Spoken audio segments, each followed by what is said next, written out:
بريز مصطفى ملا حسن شارزای آبوری و انرژی نوستودی دا لگل منه. بريز مصطفى بخير بين. زور سپاس ممنون. بالو دست بکم. ترکیه خوی به وڵاتێکی ئیسلامی بەناو دەبات و لە هەموو شوێنێک وانیشان دەدات پشگیری ئیسلام دەکاتن. پێت وایە وەکو شورۆڤەکارێکی بڵێن ئابووری و وزە تورکیا ئابووری خۆی بە قوربانی ئەو چەمکە ئیسلامیە دەکات ئەوەی کە هەموو جارێک باز دەکاتن؟ زۆر سپاستانە کەم دەستەکانتان خۆشبی ئەو ئامار و داتانێک کە خستانە ڕوو شتێکی بیرخستمەوە ئەویش لێدوانی گادی شۆهانە کە بەرپرسی ژووری بازرگانی و ژووری بازرگانی و پیشەسازیە نێوان ئیسرائیل و تورکیا کە لە لێدوانێکدا باسی لەوە کرد ئەو ناکۆکی و لێک تێنەگەیشتنە دیپلۆماسی و سیاسیانە کاریگەری ڕاستەوخۆ دەکاتە سەر ئەو پەیوەندی کەوا لە نێوان تورکیا و ئیسرائیلدا هەیە بەڵام ئەوەی پێویستە ئاماژەی پێ بدەین لە ساڵی 2002 هەتا ئێستا هەل لە ڕوانگەوە سەیری بکەین با بڵێن کە سەرڕای هەموو گرژی و ئاڵۆزیەکان با بڵێن زۆر قەیرانیان تێپەڕ کردووە و دوو وڵاتە بەڵام سەرڕای ناکۆکی دیپلۆماسی و سیاسیەکان پێشکەوتنی ئابووری پێشکەوتنی بازرگانی و بەرفراوانبوونی قەبارەی بازرگانی بەڕێسان ئاماژتان بە داتاکاندا کەواتە ڕەنگە زۆر جار ناکۆچی سیاسی هەبی بەڵام لە ڕووی ئابووری و بازرگانیەوە ئامارەکان پێمان دەڵێن پێشکەوتنەکان بەردەوامن. بۆ ئیسرائیل وڵاتێکتان وانە زیاتر ئەوەی کە تورکیا یان سەرکوماری تورکیا ئەو لێدوانانی دەدات بەپێ ئەو داتانەی کە هەیە زیاتر میدیایینە یعنی لە ئەرزی واقع دەیانەوێت ئەو پەیوەندیە بەهێزە ئابووریەی لەگەڵ ئیسرائیل هەیە بەردەوام بێتن خۆی ئەوە ڕخنەی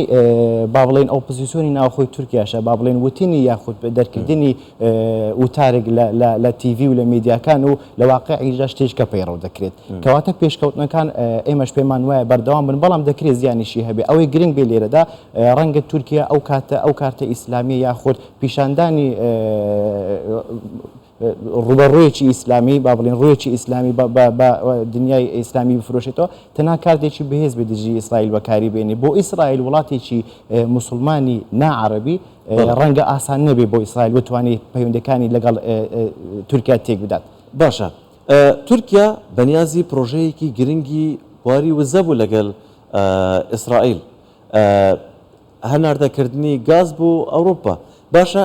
ئەمە چی لێ دێتن پێت وایە ئەم تێکچوونی پەیوەندیانە یان هەڵپەساردنی ئەم پەیوەندیانە کاریگەری لەسەر ئەم پرۆژێ هەبێتن؟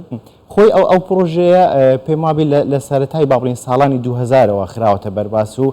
پێی دەڵێن پرۆژەی با بڵێن لێڤیتەن جەیهان پرۆژێکت ئەو پرۆژەیە با بڵێن هەناردەکردنی گازی سروشتی ئیسرائیلە لە ڕێگە بەندەری جەیهانە بۆ بازاڕەکانی ئەوروپا و ئەوروپای دوور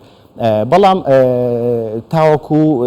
سەرەتای ساڵانی 2010 و دەگاتە کۆتاییەکانی 2012 ئەوە هەر بە ناکۆچی مایەوە و جێگای مشتومڕ و باسێکی سەرمێزی گفتوگۆ بوو لە نێوان ئەو دوو وڵاتە تا ئەوەی کەەوە لە ساڵی 2013 نەتەوەی گرتوەکان با بڵێن پلانێکیان خستە بەردەم هەردوو وڵات ئەویش پلانی ئیست میت پرۆژێکت بوو ئەو پلانە زیاتر پاڵپشتی ئیسرائیل بوو ئەمریکاش پاڵپشتی خۆی بۆ پرێژ دووپات کردەوە کە ئیسرائیل دەتوانێت لە ڕێگەی بنیاتنانی هێڵێک کە لە ئیسرائیلەوە لە با بڵین لە کێلگا گازیەکانی دامار و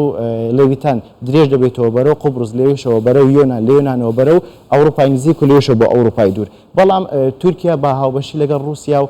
ڕێککەوتنی لەگەڵ لیبیا توانی تا ڕادێک دەسەڵاتەکانی خۆی لە دەریای ناوەڕاست بەکاربێنێت و ڕێگری لە پرۆژێ بکات هەر بۆیەشە ئەمریکاش پاڵپشتەکانی خۆی پاشەکشێ پێکرد بەڵام لە دوهەمین تویتیان با بڵێن بایراکتار باسی لەوە کرد وەزیری وزە و سامانە سروشتەکانی تورکیا کە پەیوەندێکی تەلەفۆنیان لەگەڵ وەزیری وزەی ئیسرائیل لە ئەنجامدا و شتەکان نێرینینە و بانگێشنامەیان بۆ هاتووە کە سەردانی ئیسرائیل بکەن و لێکەی تێگەیشتنەکان بکەن ئەوەی تاوەکو ئێستا هەیە وەکو هەواڵ بەڵام بە شێوەیەکی فەرمی بڵاو نەکراوەوە ئیسرائیل لەگەڵ تورکیا نیوەی گازە سروشتەکەی بدات بە بەندەری جیهان و نیوەی گازە سروشتەکەی لە ڕێگەی ئەو هێڵە نوێ ڕەوانە بکات کەواتە ئیسرائیل ناتوانێت 100% ئەوەی نەوتەکەی خۆیان ئەو لە بواری وزەدا بەبێ تورکیا هەناردەی ئەوروپا بکات بە دڵنیاییەوە لەبەر ئەوەی تورکیا بە تەنهانیە با بڵێن ئەو پاڵپشتیە بەهێزەیەکەوە لە رووسیا و لە وڵاتانی دیکەی تورک زوبان و لە جۆرجیا و لە ئازەربایجانیشەوە لە بۆی دەکرێت لەبەر ئەوەی ئاگدارین بۆی با بڵێن پرۆژەی گەشە لە عێراق پرۆژەی با بڵێن زەنگە زۆر کۆریدۆری زەنگە زۆر کەوا لە باکووە درێژە بێتەوە بە ناو خاچی ئارمێنستان و بەسە سنووری ئێراندا دەڕوات و تاوە دەگاتە ڕۆژهەڵاتی تورکیا لەو لاشەوە لە دەریای ڕەش با بڵین رووسیا بە دوو هێڵی شین و هێڵی سوورکەوە ڕاستەخۆ دەگاتە ئیستانبول دانیشان دەگاتە پارێزگای سامسون ئەو دوو هێڵە هێڵی وزەینە پلانەکە وایە رووسیا کارتێکی دیکەی فشار بەهێز بەرامبەر ئەوروپا و ئەمریکا دروست بکات تورکیا بکاتە سنتەرێکی وزە و سنتەرێکی بازرگانی بە هاوبەشی لەگەڵ ئەو پرۆژانی دیکەکەوە هەن بۆیە دەکرێت بڵێن تورکیاش کارتەکانی بەهێزن بە تەنهانی لە ساعەکەدا تورکیا لەو ماوەی ڕابردوو بە ئێستاشەوە هەوڵ دەدات ببێتە ناوەندێکی گرنگی وزە لە تەواوەتی ناوچەکە خۆشت باس کرد پێشتریش زۆر جار لەسەر ئەو بابەتە مناقەشەمان کردێ گفتوگومان کردووە پێش چەند ڕۆژ پێش ئێستا وەزیری وزەی تورکیاش ئاماژەی بۆ کرد ئەم پرۆژیان هەڵپساردووە لەگەڵ ئیسرائیل تاوەکو بزانن چی دەدێت پێت وایە تەشەنەکردنی زیاتری شەڕی نێوان حەماس و ئیسرائیل ببێتە هۆکاری ئەوەی هەڵوەشاندنی ئەم پرۆژەی لە نێوان ئیسرائیل و تورکیا بڵێ ئێمە لە سەرەتادا ئاماژەمان پێدا کە ڕەنگە لێدوانە میدیایەکان جیاواز بن لەگەڵ ئەوەی لە ئەرزی واقعدا هەیە قرار وابوو لە کۆتایی ئەم ساڵ نەتەنیاهۆ سەردانی تورکیا بکات و کۆمەڵێک لیک تێگەیشتن واژۆ بکەن ئەوەش نوێنیە با بڵین لە کۆتایی ساڵی 2022 سەرۆکوەزیرانی بەڕێز لاپی سەرۆکوەزیرانی کۆنی ئیسرائیل سەردانی تورکیا کرد و کۆمەڵێک ڕێکەوتنیان واژۆ کرد لەوانە ڕێکەوتنە فڕۆکەوانیەکان کە فڕۆکە ئیسرائیلەکان بتوانن خاکی تورکیا بەکاربێنن فڕۆکە مەدەنی و بەتایبەتی مەدەنی و جەنگەکان مەدەنیەکان زیاتر تێکیزان کردە سەر ئیستانبول بەڵام لێک تێنەگەیشتن و ناحاڵیبوون و هەروە هەڵپەساردنی کێشە و گرفتەکان سەبارەت بە ڕێکەوتنە وزەیەکان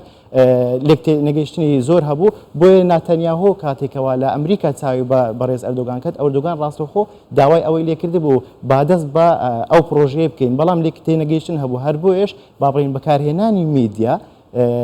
تاوەکو ئەوەی عەرزی عەزەڵات بکری بڵێن ئێمە بڵین کەەوە ئەو پرۆژەیەمان ڕاگرت ئەوە بوو ئەگەر ناخۆی ئەرزی واقعدا لێک تێنەگەیشتنەکە هەر هەبوو بڕێز مستەفا مەلا حەسەن شارەزای وزە و ئابووری تورکیا سپاس کە لەگەڵمان بەستەکانتان خۆش